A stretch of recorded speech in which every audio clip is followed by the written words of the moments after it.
What's up, guys? I got Keith's car in here still.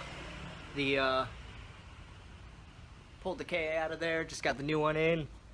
Done a couple things to it so far that I forgot to get on video. Like we got threw this guy in, little braces for the tension rod brackets. His was rusted out. And then underneath, put that guy in on the previous video. And then using my front camera, so this is weird, but solid subframe. I think they're called spacers, subframe spacers. They're kind of like a cheaper fix than the solid subframe bushings, but pretty easy to put in. So right now I'm going to be putting in the 2-inch extended lower control arms that I make.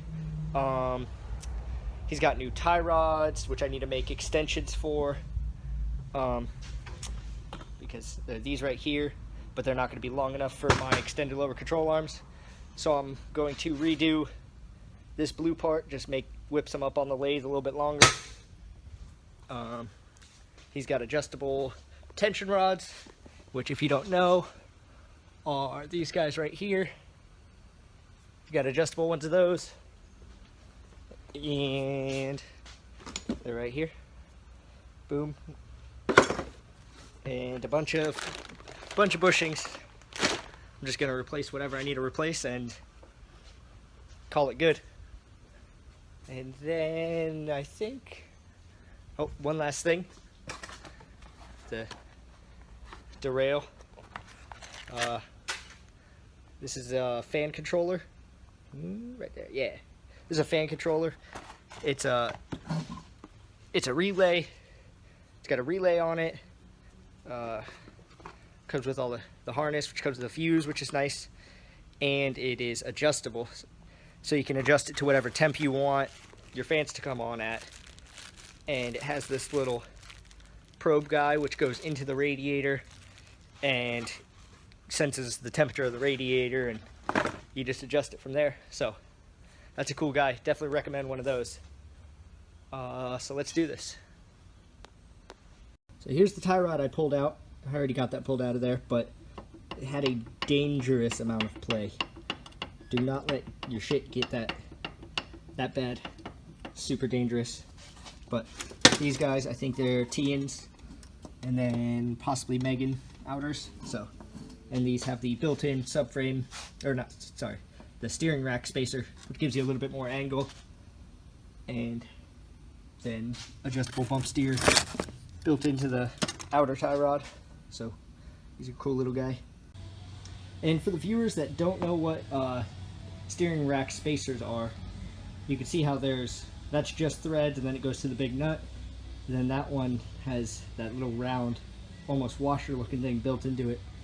And basically the one with the flat is the stock one, and what it does is when the steering rack gets to there, the flat part hits. Let me see if I can one-hand it.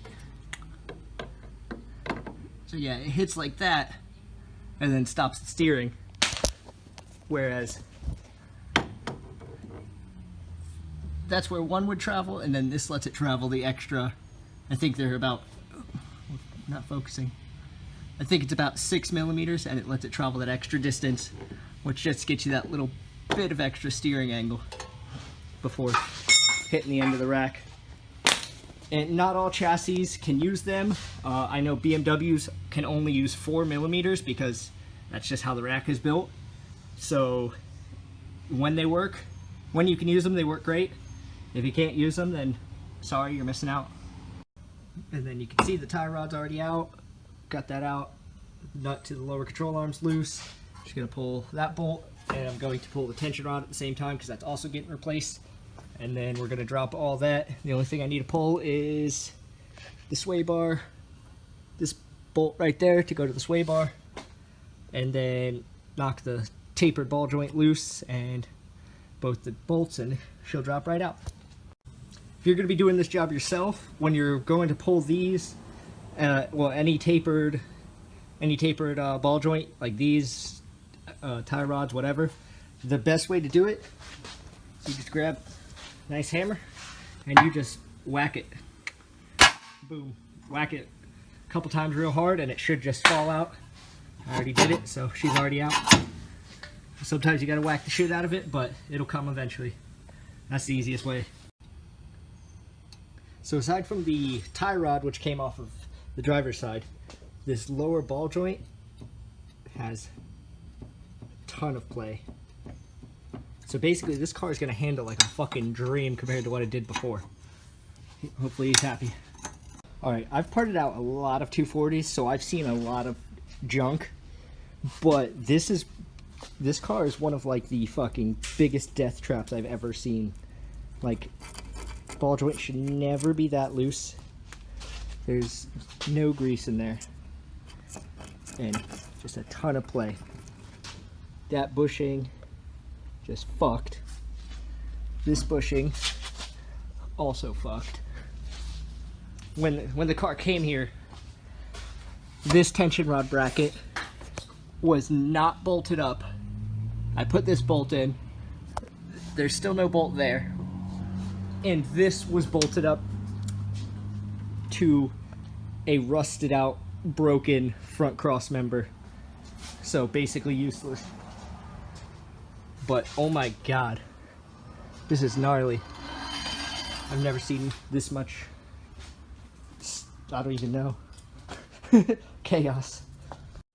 So here's the old setup, stock, nasty, covered in filth,